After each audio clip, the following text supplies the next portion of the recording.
तो एवरीवन, काफ़ी टाइम के बाद डिस्कस करने वाले हैं हम विजय केडिया सर की जो कंपनी है, इन्वेस्टिंग के बेस पे जो पैसा लगाया है विजय केडिया सर ने इस छोटी सी कंपनी के अंदर, उसको हम डिस्कस करेंगे क्योंकि उनके पास जो है 1,53,000 के आसपास के शेयर्स आपको दिखाई दे रहे होंगे। काफ़ी बड़ा नंबर आपको नज़र आ रहा होगा। यहाँ पे इस कंपनी के शेयर इनके पास है और उस पॉइंट पे बात की जाए तो मार्केट के अंदर 9 महीने में जिसने 1200% का रिटर्न इन्वेस्टर को निकाल करके दिया है। काफ़ी अच्छी इसमें ग्रोथ रही है और मार्केट के हिसाब से बात की जाए तो विजय केडिया सर ने काफ़ी बड़ा प्रॉफिट भी इससे डेफिनेटली कमाया होगा। जब 9 महीने के अंदर 1200% तक ये भागी है तो 9 मंथ में कितना बड़ा रिटर्न मिला होगा सर को आपको अच्छे से पता होगा। और ये बहुत बड़े इन्वेस्टर हैं, खास करके इनके पोर्टफोलियो में जैसे आशीष कचोलिया सर की पोर्टफोलियो में ज़्यादातर स्मॉल कैप कंपनी होती है, वैसे ही विजय केडिया सर के पोर्टफोलियो में भी थोड़ी बहुत जो मार्केट के हिसाब से रिस्क के बेसिस पे हाई होती हैं वैसी कंपनीज देखने को मिलती है।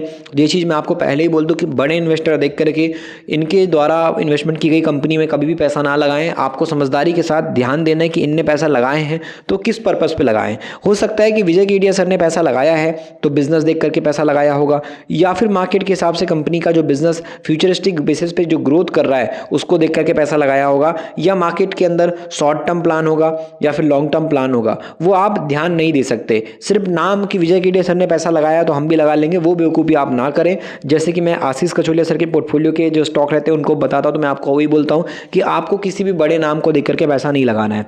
आपको पैसा लगाना है अपनी क्षमता के अनुसार कि आप कितना रिस्क मार्केट के अंदर ले सकते हो, कितनी गिरावट देख सकते हो, क्या आप सेफ और सिक्योर इन्वेस्टमेंट करने वाले इन्वेस्टर हो, आप गिरावट से डरते हो, बड़ी गिरावट ना हो और थोड़ा बहुत ही गिरावट हो और हमको लॉन्ग टर्म में कम रिटर्न मिले पर सेफ तरीके से मिले तो फिर आपके लार्ज के बच्ची हैं। अगर आप थोड़ा बहुत रिस्क ले सकते हो तो उस केस में जो है थोड़ी सी रिस्क बढ़ाने के में इसमें मिड कैप कंपनीज काम आती हैं।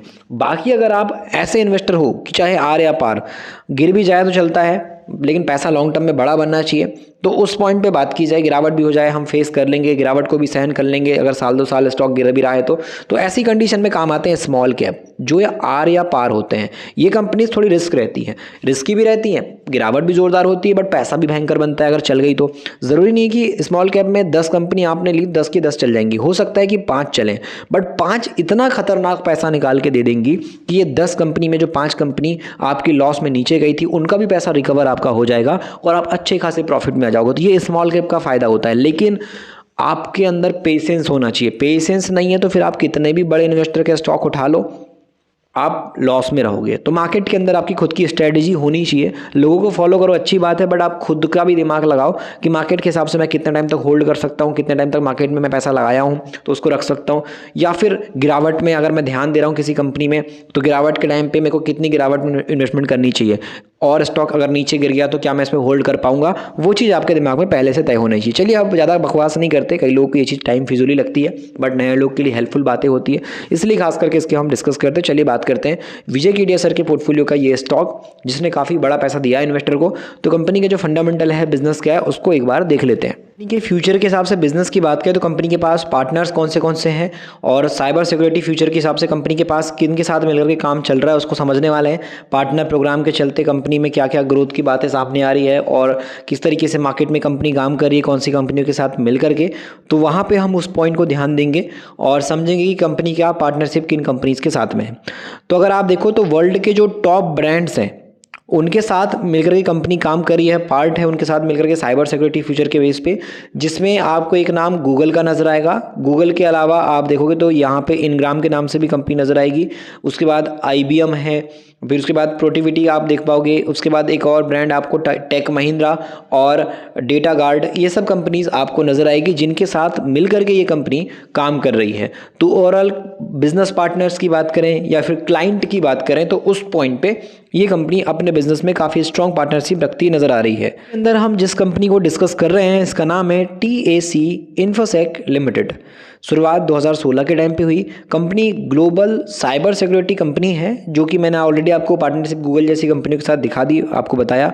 अगर हम मार्केट के हिसाब से देखें तो प्रोडक्ट वाइज कंपनी के मल्टीपल पोर्टफोलियो हैं जहाँ से पैसा कंपनी बनाती है सेगमेंट वाइज, और क्लाइंट भी कंपनी के पास काफ़ी हेवी हैं। क्लाइंट में अगर आप देखो तो बैंक हैं, फाइनेंशियल इंस्टीट्यूट हैं, गवर्नमेंट रेगुलेटरीज बॉडीज़ हैं, डिपार्टमेंट वाइज देखा जाए तो यहाँ पे इंटरप्राइजेज भी हैं। अगर आप देखो तो यहाँ पे HDFC, बंधन bank, BSE, national payment corporation of India, DSP investment manager private limited, उसके अलावा मोतीलाल ओसवाल का नाम नजर आएगा, financial service limited, NSDL e governance का नाम नजर आएगा। और कंपनी ने यहाँ पे 200 जो नए कस्टमर्स हैं वो यहाँ पे देखे हैं 32 कंट्रीज़ के हिसाब से, जिसमें आप देखो तो USA हो गया, UK, जापान, फ्रांस, इंडिया, ये सब मौजूद हैं।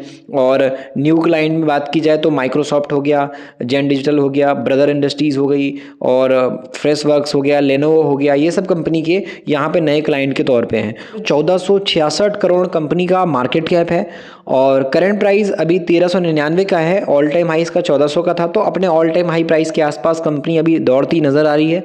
स्टॉक का पी जो है वो 134 के आसपास है, क्योंकि काफ़ी बड़ी तेज़ी है और बहुत ज़्यादा जब तेज़ी आती है तो वैल्यूएशन के पॉइंट से जो है प्राइस टू अर्निंग रेशियो काफ़ी हाई हो जाता है। तो उस पॉइंट पे कंपनी बाजार के हिसाब से देखने को समझ आ जाती है कि कंपनी अब काफ़ी महंगी हो चुकी है। गिरावट हो तो सस्ते रेट में लेने का मौका बनता है, बट ऐसी कंडीशन में कंपनी महंगी है, सस्ती है, वो आप पी देख करके अंदाज़ा आराम से लगा सकते हो। फेस वैल्यू कंपनी की 10 की है, मतलब क्लियर है, ना तो बोनस मिला है ना ही स्प्लिट की अनाउंसमेंट हुई है। डेट टू इक्विटी की बात की जाए तो 0.01 के आसपास है कंपनी में। डेट है 55 लाख के आसपास का और रिजर्व कंपनी के पास 35 करोड़ 90 लाख के आसपास का है। तो कंपनी इजीली इस कर्जे को चुका करके भी अच्छा खासा 33-34 करोड़ का अपने पास बचत रख सकती है। प्रमोटर के 56% में 57% में कोई भी शेयर गिरवी नहीं है। 0% का प्लेज आपको दिखाई देगा। 3 महीने के अंदर इस कंपनी ने इन्वेस्टर को 109% और 6 महीने के अंदर 134% का एक जोरदार रिटर्न लॉन्ग टर्म के बेस पे इन्वेस्टर को निकाल के दिया है। और अभी अपने ऑल टाइम हाई प्राइस पे ये चल रही है, लगातार तेजी से बढ़ रही है, रुकने का नाम नहीं ले रही है कंपनी। मार्केट के हिसाब से हम बात करें तो IT सॉफ्टवेयर के बेस पे ये कंपनी काम कर रही है, जिसमें स्मॉल मीडियम कैटेगरी की जो कंपनीज रहती हैं उस हिसाब से अगर आप देखोगे तो ये कंपनी आपको दिखाई दे रही होगी। अगर हम ग्रोथ के पॉइंट से बात करेंगे तो कंपनी का जो हाफ ईयरली रिजल्ट आया उसमें कंपनी का प्रॉफिट 2 करोड़ से 4 करोड़, 4 करोड़ से 7 करोड़ तक बढ़ा। अभी हम 2 साल के अगर रिजल्ट की बात करेंगे तो कंपनी में 6 करोड़ से 11 करोड़ की ग्रोथ आई है।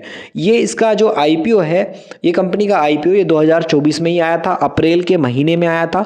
तो एक नई कंपनी है, बेसिकली इसको 1 साल का भी वक्त अभी के टाइम पर नहीं हुआ है। तो एक ग्रोथ कैटेगरी की, स्मॉल कैटेगरी की ग्रोथ कंपनी आपको TAC इन्फोसेक लिमिटेड नजर आ रही होगी। अगर हम यहाँ पे देखें तो कैश फ्लो माइनस में है, लेकिन शेयर होल्डिंग पैटर्न के बेस पे देखा जाए तो यहाँ पे प्रमोटर जितने हैं उतने ही है। FIS ने माल जरूर इसके अंदर बेचा है और DIS का भी स्टेक 0 हो गया है। इसमें तेजी के पीछे की वजह है पब्लिक इसमें जम करके माल खरीद रही है, जिसकी वजह से इस कंपनी में अभी आपको तेजी देखने को मिल रही है।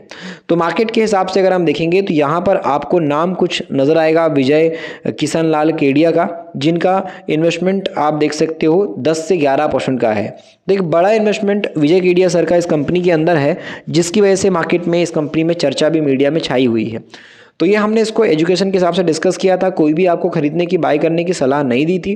अगर आपको बाय करना ही है तो फिर ई बुक को करिए। ई बुक मार्केट को आपको ऐसी नॉलेज देगी, ई बुक मिडिल क्लास का स्टॉक मार्केट ई बुक, जो आपको लॉन्ग टर्म के बेस पे 5 साल 7 साल का जो अनुभव है वो आपको पढ़ने को सीखने को मिलेगा, जो कि लॉन्ग टर्म के लिए, बाज़ार को सीखने के लिए काफ़ी ज़रूरी है, जिससे कि आप अपने मार्केट की जर्नी को काफ़ी आसान कर सकते हो।